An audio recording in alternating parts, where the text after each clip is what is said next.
This is the Victrix Pro BFG, one of the more recently released PS5 Pro controllers that has an emphasis on a modular style design, similar to a couple other past controllers that have come from Astro and Thrustmaster. And it's a style that in the past I've been a little bit more mixed on.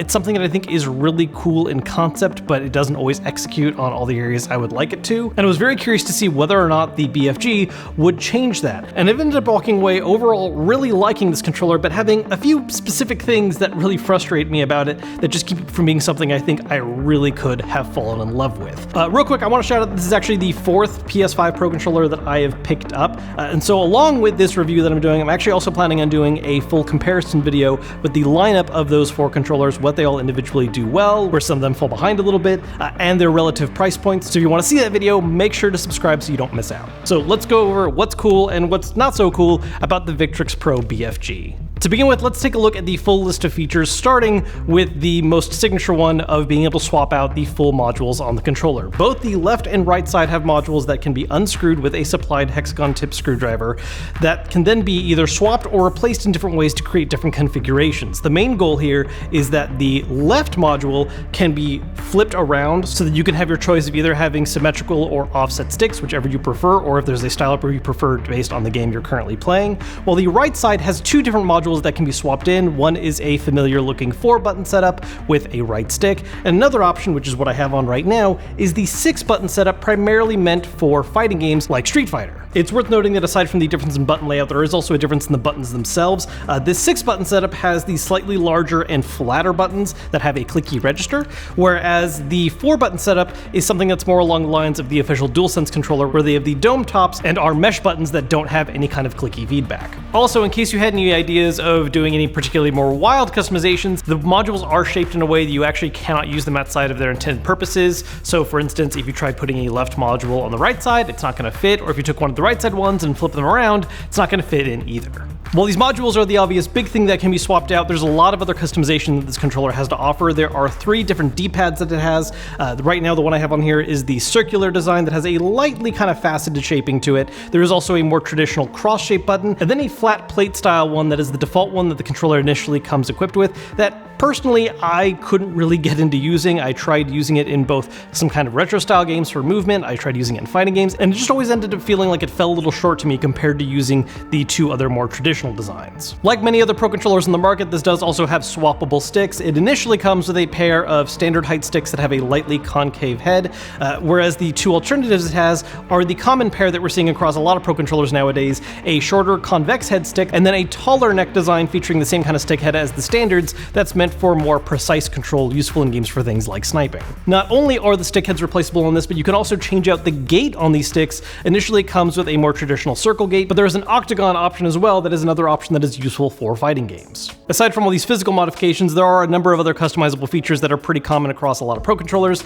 They have adjustable trigger stops that actually have 5 different levels that can be used, and use a different system that instead of a toggleable switch is something where you basically hold this in place and figure out where you want the trigger to stop and then release. There's also a set of 4 remappable buttons on the back. I really like the placement of these, and they have the right amount of tension to where it's pretty tough to accidentally click them. These can be remapped on the fly using the profile button here, which also allows you to swap between 3 different profiles. It's worth noting that while only these can be done on the fly, you do actually have the ability to remap all the other buttons, except for the triggers for some reason, but the shoulder buttons, the D-pad inputs, all the front-facing buttons, stick clicks, all of these can be remapped using Victrix's PC software, which does open up a couple other little modifications you can do, like adjusting trigger dead zones and some audio settings for if you make use of the audio pass-through right here at the bottom. There are a couple other more subtle features you can take advantage of with this controller. For instance, making use of this button right here, you have access to a couple different control options, like being able to adjust audio if you're using a pass-through headset, or even activating a tournament mode where it's going to disable certain buttons so that you don't accidentally hit them in the middle of a match, like accidentally pausing, hitting the home button, share menu, so on and so forth. The controller can be toggled between a wired and wireless mode, with the wireless mode making use of a USB-A dongle plugged into the system, and it can also be switched between a PS4, PS5, and PC mode. It's worth noting that for PC you do also have to download and install Victrix's software. Now, while that is quite the extensive list of bells and whistles and extra features, similar to other third-party Pro controllers that are built from the ground up and are not first-party from Sony, there are multiple features that the standard DualSense offers that are not present in this controller at all.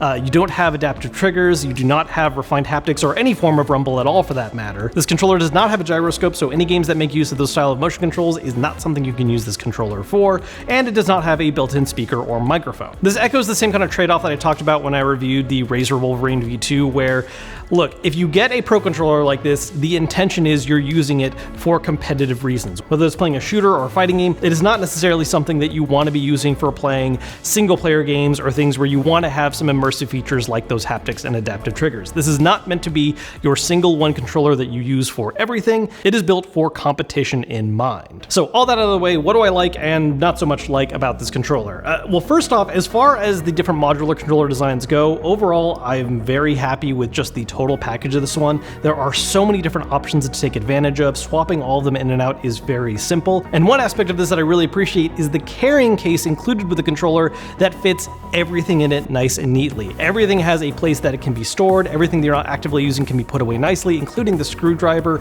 all of the different swappable parts. I really love how everything has a place to go. The grip of the controller is very similar to and reminiscent of the Xbox One style controller, which is a grip type that I personally find really comfortable, so that's a bonus for me. The ability to swap around the stick and D-pad placement, the option to switch between a 4-button and 6-button setup, the different gate options, just all the customization in here feels just right to me. I do have some slight issues with some of the specific options, which we'll talk about in a little bit, but as far as the versatility goes of being able to reshape this controller to fit your needs depending on the game you're playing is fantastic. I also really enjoyed the back buttons on this one. I think the placement is really nice to where you can rest your fingers on them lightly, but the tension is just right to where you're not really going to be accidentally clicking, at least in my experience, was not a problem I was having. Now, as for things I don't like about the controller or just fell short of what I was hoping to see out of it, first thing, while I love the fact that the 6-button setup is available and it uses these mechanical buttons, I don't love the placement of it. Because of how the modular system works, obviously the outline of these buttons have to match a similar outline to the 4-button and stick setup,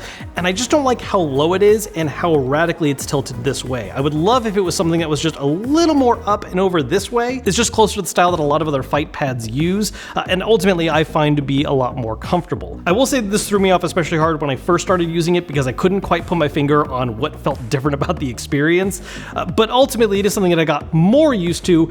I just still think I would have preferred the feeling of that other style. Honestly, I don't think there's a whole lot they could do about that given the way the modules are shaped. There's just limitations that have to be worked within in order to have it both work for a 6-button and 4-button setup.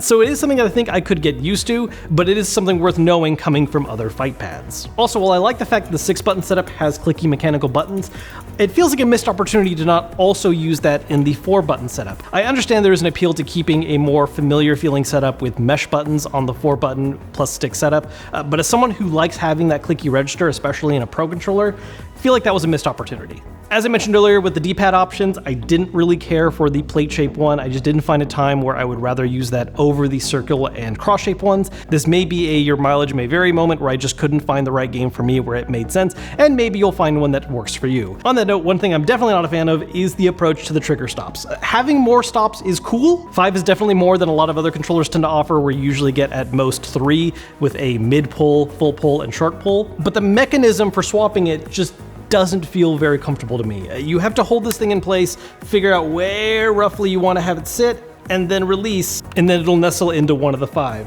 It's just something that to me ends up being not nearly as comfortable as the simplicity of a quick toggle going between 2 or 3 different modes. And ultimately, at least for me, I don't see any situations where I need 5 different trigger stops.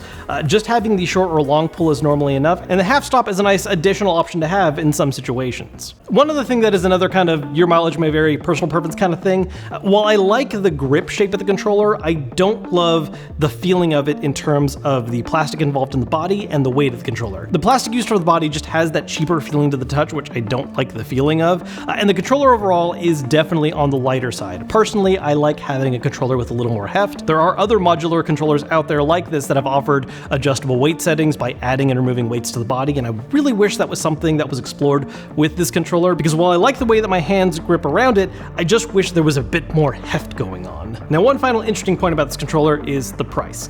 while it is certainly not cheap by any measure, compared to a lot of the other big name Pro controllers out there, it is actually on the lower end. Most PS5 Pro controllers are minimum $200 and above, depending on what kind of additional modifications or what particular model you get, whereas the Victrix Pro BFG weighs in just under 200 at 180. Not cheap, but competitively priced compared to the other ones. And in terms of the full list of special features that it has to offer, I think it ends up meeting that value, which again, relative to Pro controllers, where the entire market's price point is just really up there. Overall, I really like the Victrix Pro BFG. I know I had a decent list of things that really bothered me about it, but ultimately a lot of those problems are the kind of ones where it just comes so close to being something that I would really love and just fall shy in those few key areas. The ability to swap everything out, the number of customization options going on here, the way that you can style it based on the specific kind of games you're playing, is something that I think it does better than a lot of other Pro controllers out there. If you play a wide variety of games and you want a Pro controller that's going to be able to adapt to those various situations,